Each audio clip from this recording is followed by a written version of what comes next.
வருகின்றார்கள் என்று குறிப்பிட்டிருக்கக்கூடிய தமிழ்நாடு அரசு ஏகனாபுரமாக இருந்தாலும் சரி, இந்த விமான நிலைய திட்டத்தால் பாதிக்கப்படக்கூடிய 13 கிராமங்கள் மக்களுக்கும் அந்த பகுதியிலேயே தொடர்ந்து வசிக்கக்கூடிய வாய்ப்புகளை ஏற்படுத்தி தருவோம்.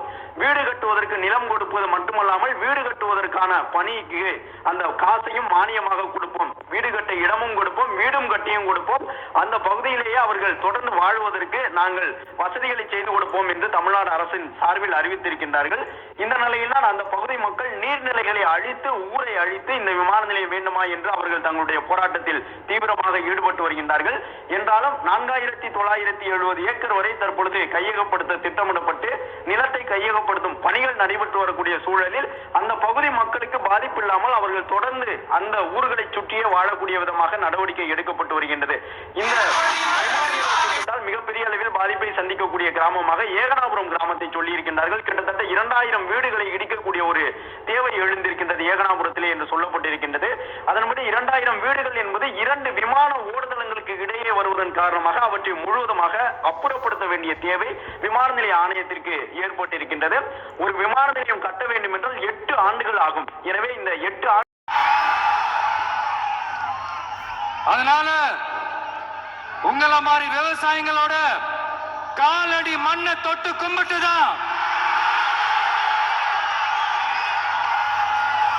என்னோட பயணத்தை தொடங்கணும்னு ஒரு முடிவோட தான் இருந்தேன்.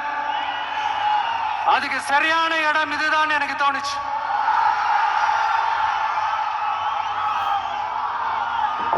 என்ன உங்க வீட்டில் இருக்கிற ஒரு மகனா என்னோட கள அரசியல் பயணம்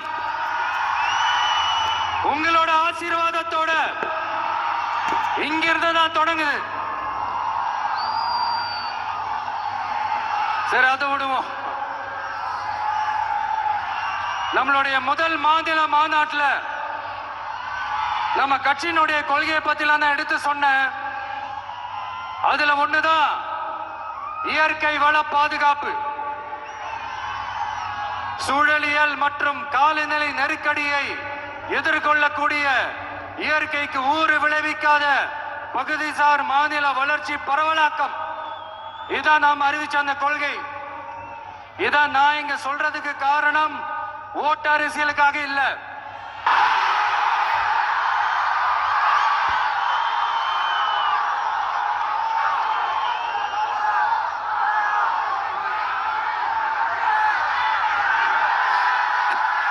கிட்டத்தட்ட ஒரு 910 நாட்களுக்கு மேல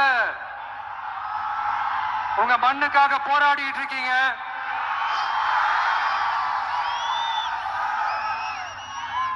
உங்க போராட்டத்தை பத்தி ராகுல் ஒரு பையன், சின்ன பையன் பேசுனதை நான் கேட்டேன். அந்த குழந்தையோட பேச்சு மனசு ஏதோ செஞ்சிருச்சு.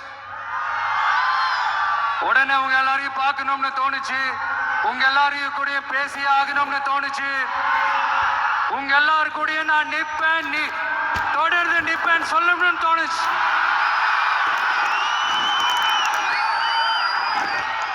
ஒவ்வொரு வீட்டுக்கும் ரொம்ப முக்கியமானவங்க அந்த வீட்டில் இருக்கிற பெரியவங்க தான். அதே மாதிரிதான் நம்ம நாட்டுக்கு ரொம்ப முக்கியமானவங்க உங்களை மாதிரி விவசாயிங்க தான். அதனால உங்களை மாதிரி விவசாயிகளோட காலடி மண்ணை தொட்டு கும்பிட்டுதான் என்னோட பயணத்தை தொடங்கணும்னு ஒரு முடிவோட தான் இருந்தேன். அதுக்கு சரியான இடம் இதுதான் எனக்கு தோணுச்சு.